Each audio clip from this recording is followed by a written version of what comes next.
नाज़िर-ग्रामी Taiwan ने चीन को अपनी ताकत दिखानी शुरू कर दी है और अपने सबसे खतरनाक जहाज F-16V को मैदान में उतार दिया है। और ताइवान एयरफोर्स ने बवांगे दोहल कहा है कि हम चीन से निमटने के लिए तैयार हैं और चीन को पैगाम दिया गया है कि ताइवान ड्रैगन से दो हाथ करने के लिए पूरी तरह से तैयार हो चुका है और ताइवान चीन से डरता नहीं है और चीन से लड़ने का पूरा बंदोबस्त कर चुका है। चीन की दखल अंदाजी को देखते हुए ताइवान ने भी बड़ी तैयारी कर ली है। ताइवान फौज ने जंगी मशकों में अपने सबसे खतरनाक त्यारे F-16V की परवाजों में इजाफा कर दिया है और साथ ही खतरनाक मिसाइलों से अपने टारगेट को निशाना बनाने का मुजाहिरा भी किया जा रहा है।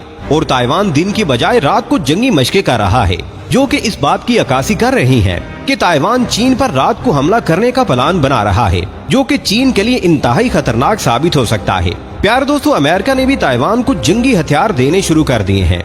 इससे पहले भी अमेरिका ने ताइवान को F-16 त्यारे मुहैया किए थे, जिस पर चीन ने बहुत ववेला मचाया था और अमेरिका से कहा था कि अमेरिका का ताइवान को इस तरह जंगी साजो सामान देना किसी बड़ी जंग को हवा दे सकता है और चीन इसको बर्दाश्त नहीं करेगा और खित्ते के अमन को किसी तौर भी नुकसान पहुंचाने नहीं देगा। यही वजह है कि आज ताइवान चीन आमने सामने आ चुके हैं और किसी भी वक्त कोई बड़ा मार्का हो सकता है, जो इस खित्ते समेत पूरी दुनिया को तीसरी जंग की जानिब धकेलने के लिए काफी होगा। क्या अमेरिका फिर से इस खित्ते में जंग की चिंगारी भड़काने वाला है? क्या रूस और चीन मिलकर ताइवान पर हमला करने वाले हैं? क्या ताइवान फौज की तारीकी में की जाने वाली जंगी मशकें किसी बड़ी जंग की अलार्मिंग है?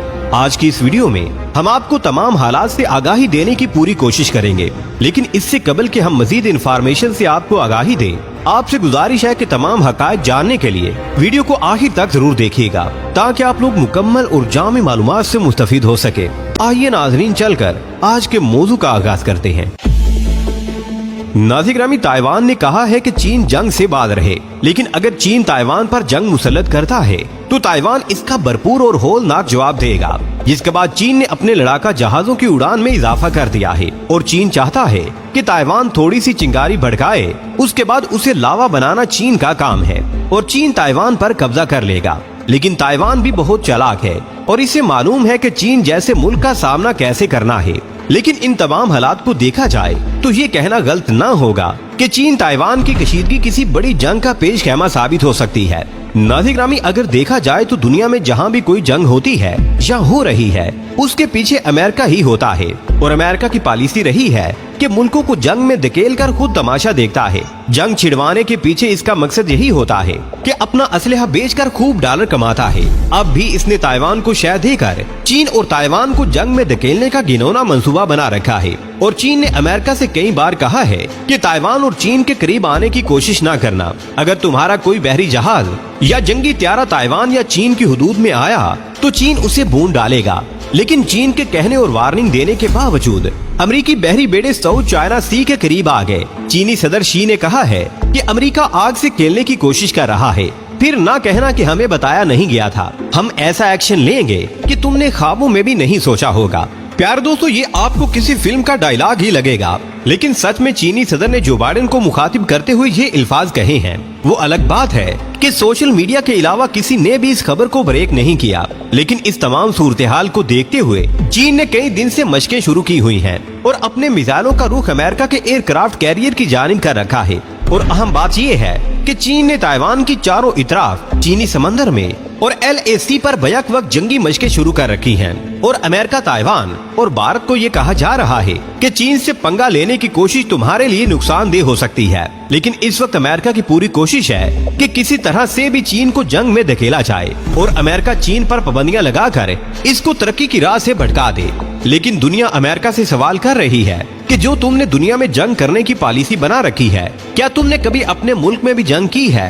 क्योंकि अमेरिका ने जितनी भी जंगें लड़ी हैं वो टोटल हारी हैं। अफगानिस्तान में अमेरिका को जिस जिल्लत का सामना करना पड़ा वो भी दुनिया से ढकी छुपी नहीं है। और रूस यूक्रेन जंग में भी अमेरिका ने बहुत बढ़के मारी थी। अमेरिका का अपना नेटो इत्तेहादी उर्दगान भी अमेरिका को छोड़कर चला गया और रूस के डर से तुमने यूक्रेन को मरवा दिया, जिसके बाद यूक्रेन ने तुम्हें बुज़दिल तक कहा था। प्यारे दोस्तों, पूरी दुनिया में हर चीज की कीमतें आसमानों पर पहुंच गई। रूस यूक्रेन जंग का असर पूरी दुनिया में देखा गया। अमेरिका ने रूस पर पाबंदियां लगाई तो अरबों ने अमेरिका पर पाबंदियां लगा दी और रूस को वेलकम किया। और रूस के इन्वेस्टर ने दुबई में इन्वेस्ट करना शुरू कर दिया और रूस की करेंसी रूबेल स्टेबल हो गई और अमेरिका को बड़ा झटका लगा। प्यारे दोस्तों, पूरी दुनिया में अमेरिका की ताकत कम हो रही है। यही वजह है कि अमेरिका ओछी हरकतों पर उतर आया है। इमरान खान ने भी अमेरिका को ललकारते हुए कहा था कि हम तुम्हारे कोई गुलाम नहीं हैं जो तुम्हारी हर बात को माने। हाँ, पाकिस्तान में कुछ लोग ऐसे भी हैं जो चंद टकों पर बिक जाते हैं, वही तुम्हारे गुलाम हैं। मैं और पाकिस्तानी कौम तुम्हारे गुलाम नहीं है। प्यारे दोस्तों, इससे पहले अमेरिका से इतनी नफरत पाकिस्तान में नहीं देखी गई जितनी कि अब देखी जा रही है, और इस नफरत का नतीजा ये निकला कि कप्तान की 10% पॉपुलैरिटी को 80% पर पहुंचा दिया गया। प्यारे दोस्तों, आलमी माहिरीन और तजिया निगारों का कहना है कि अगर अमेरिका और चीन के दरमियान जंग होती है तो पूरी दुनिया में कहत पड़ जाएगा, और फिर क्यामत से पहले क्यामत का नमूना दुनिया देखेगी, क्योंकि अब अमेरिका का प्लान है कि चीन की तिजारत को समंदर के रास्ते बंद कर दिया जाए, जिसके बाद ख्याल किया जा रहा है कि पूरी दुनिया की मईशत तबाह होने का खतरा है, क्योंकि दुनिया में 80% माल चीन से इंपोर्ट किया जाता है। अगर ये माल रोक दिया गया तो सोचे दुनिया का हाल क्या होगा। आने वाले वक्त में अमेरिका कौन सी नई चिंगारी भड़काने वाला है, ये तो जाहिर है आने वाला वक्त ही बताएगा। प्यारे दोस्तों, आज की वीडियो में बस इतना ही। हमें आज भी पूरी उम्मीद है कि आज की ये वीडियो भी आपको बेहद पसंद आई होगी। वीडियो पसंद आने की सूरत में इसे लाइक कीजिए, दोस्तों से शेयर कीजिए, और कमेंट सेक्शन में हमें अपनी कीमती राय से जरूर आगाह रखिएगा। अपना और अपने प्यारों का बहुत सारा ख्याल रखिएगा। अल्लाह निगहबान।